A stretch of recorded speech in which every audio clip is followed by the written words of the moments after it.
Korang kalau cari mikrofon yang murah dan berkualiti, aku sarankan mikrofon daripada TNW. Ada macam-macam feature yang menarik dan ada macam-macam warna. Dari segi packagingnya memang nampak premium dan kemas tau. Lepas tu buka-buka akan dapat beg penyimpan.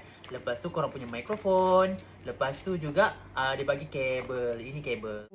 Cantik gila. Nampak macam bekas earbud tapi mikrofon. Antara banyak-banyak warna, aku tertarik dengan hijau mint ni. Memang cantik gila. Jadi dalam ni dia ada adapter dan juga 2 buah mikrofon mini. Korang tengok tu. Dah macam double mint.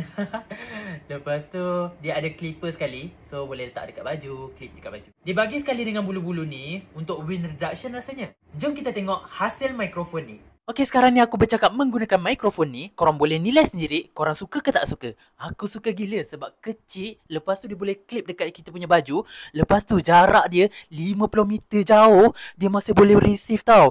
Ini dah cukup jauh dah ni. Korang masih boleh dengar suara aku kan. Memang gempak gila.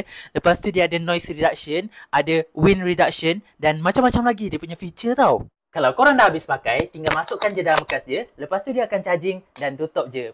Macam earbud dia punya bekas, kecil nak dibandingkan dengan mikrofon lain. Kan besar tu. So ini mudah nak masuk dalam handbag. Lepas tu korang masukkan dekat dalam kantong dia ni. Lepas tu mudah nak simpan, nak bawa ke mana.